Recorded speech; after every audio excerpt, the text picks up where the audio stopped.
Hey everybody, this is Tim with the University of Vinyl.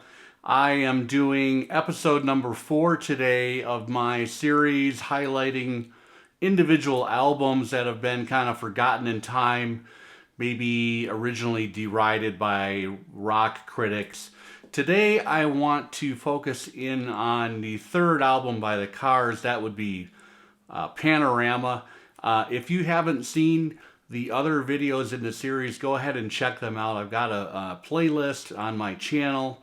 I think number 1, the first episode I covered Tom Petty and the Heartbreakers, Let Me Up, I've Had Enough.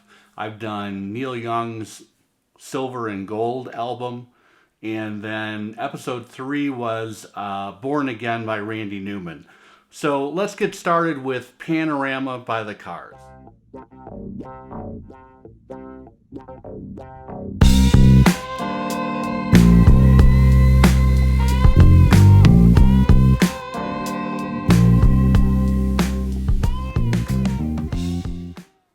The Cars debut came out, everybody knows this, 1978, followed up closely on its heels by Candy-O.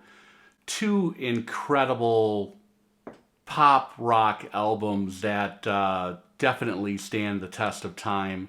I remember hearing those songs on the radio from both of those albums and just kind of being blown away. And, in 1980, they were basically, so Rick Ocasek had written the majority of the songs from the first 2 albums. Ben Orr had some other songs as well. But both of those guys had kind of cleared the decks as far as, available songs that were ready for album number 3. So there was some fresh writing involved that made up the songs that would eventually become Panorama. Panorama is really seen as a transitional album for the Cars. There is the album cover.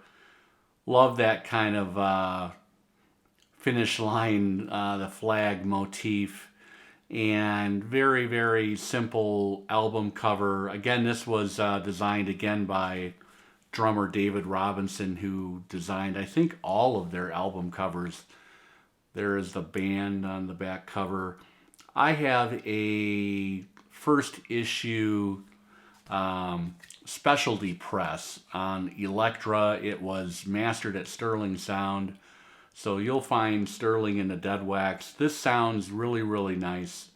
Kind of a huge soundscape on it. Really good separation of instruments. Now, let's talk about the mix of this album. So, a little bit different on this one.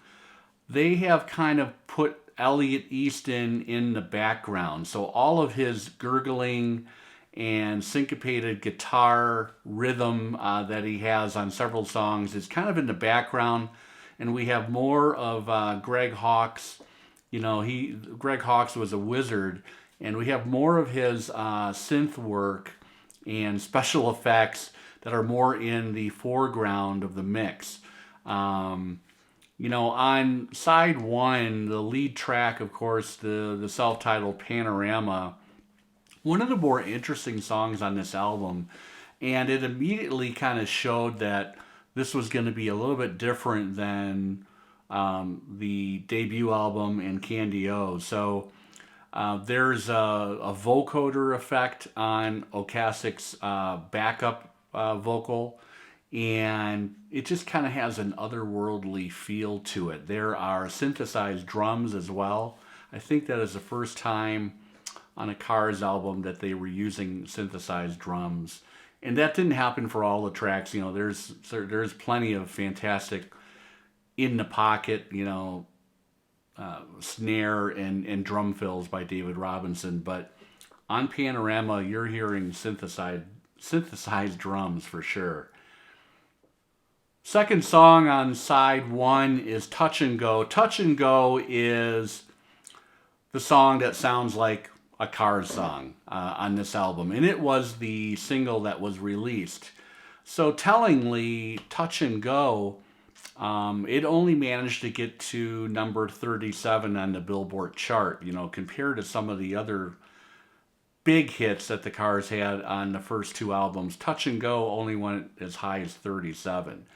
And looking back on it now, though, Touch and Go is the most Carsy feeling song on this album. The song opens with those really cool kind of pulsating synths from Greg Hawkes, and there is a very kind of a staccato Elliot Easton guitar figure in the beginning of the song, followed up by, as only Elliot Easton can do, a really, really cool kind of a concise guitar solo, very much in like a rockabilly style. One of my favorite passages on this entire album is that guitar solo on Touch and Go. Solo that I get asked about a lot. This is from our third album, Panorama. It's a song called Touch and Go. For the sound on this one, I went with high gain green and a good amount of mid-range. We're using some plate reverb and some tape style echo and liberal dosings of distortion. So we'll see if we can get close to the sound on the record. Here's the solo for Touch and Go.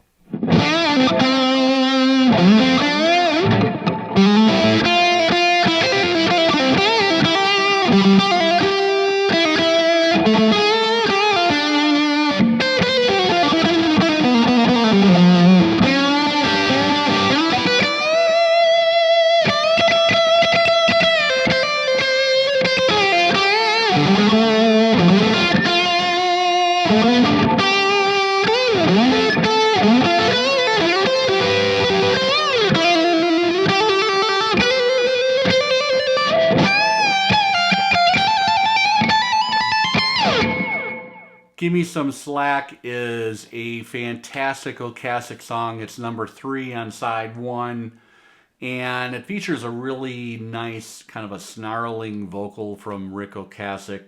There are some great drum fills by David Robinson, real steady snare that kind of drives the entire song, and some cool synth treatments as well from Greg Hawkes. Don't Tell Me No is track 4 on side 1. That's a Ben Orr, kind of a hook-heavy, pure rocker type of song that we get from Ben Orr. It's a little bit of a departure from the other Ocasek songs, and you can kind of tell right off the bat, oh, this is a Ben Orr song. But that is Don't Tell Me No, track 4 on side 1. Before I move on and talk about side 2, I just wanted to mention, you know, coming out in the fall of 1980, these guys were really kind of being influenced from the sounds of the time frame. So we're talking about, you can definitely hear influences, especially in some of the drum parts of Devo. The synth work is very, very reminiscent of stuff from Gary Newman as well as Kraftwerk. So, you know, 1980, they're moving away from a pure rock pop signature sound to more synth heavy, new wave-ish type of sound with Panorama. The album was produced again by Roy Thomas Baker. They recorded it at 2 different studios. They recorded at the Power Station in New York, and then they moved back to Cherokee Studios in Los Angeles. I think that's where they recorded most of both of the first 2 albums, Cherokee Studios in LA. Cover design, David Robinson, just kind of verified that. It's actually credited on the back cover. And, side 2, I'm not sure if I like side 2 better than side 1. They're both kind of equally nice. I love Misfit Kid, which is the lead song on side 2. This is a fantastic Rick Ocasek song. Kind of very disaffected.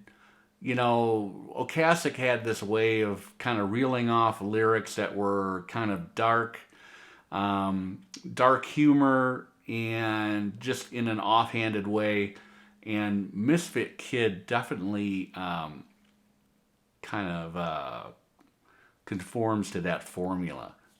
There's another fantastic Elliot Easton guitar solo on Misfit Kid, but it's overshadowed again by kind of the heavy synth and special effect stuff that Greg Hawkes is doing. Back to Okasik and the lyrics for Misfit Kid. I just love some of these passages. I'm going to read just a couple parts of this. I'm the American misfit kid, still wondering what I did. I'm on the inside, taking a fast ride. I'm stiletto, so sharp, and I'm willing to cut. Sometimes nebulous, I'm ready to strut. Lost and frantic, new age romantic. Checking out the race. Never cared about what it meant. Always loved disgrace. I get rhythm. I get cornflakes. I get fast love. I get wasted. So there's also a bit of a little bit of a David Byrne-ish Talking Heads vibe to some of these songs as well, and I would kind of put Misfit Kid in that category. The third song on side 2 is called You Wear Those Eyes. It was co-written by Okasik and Ben Orr. It's a very atmospheric song, and it really feels like almost a precursor of things that were going to be coming a couple albums later on Heartbeat City. You could have lifted this song off of this album, dropped it on Heartbeat City. It would have fit in on that album, I think, like a glove. Really, really fantastic standout song on side 2. When Panorama was released, a lot of the rock critics kind of threw a hissy fit, and because it wasn't, Candy-O and the Cars version number 3 with a rubber stamp, Rolling Stone, I think their album review team gave the album 1.5 stars, which is absolutely crazy. I encourage everyone to drop the needle on this. Listen on Spotify if you don't have it. This is well worth seeking out.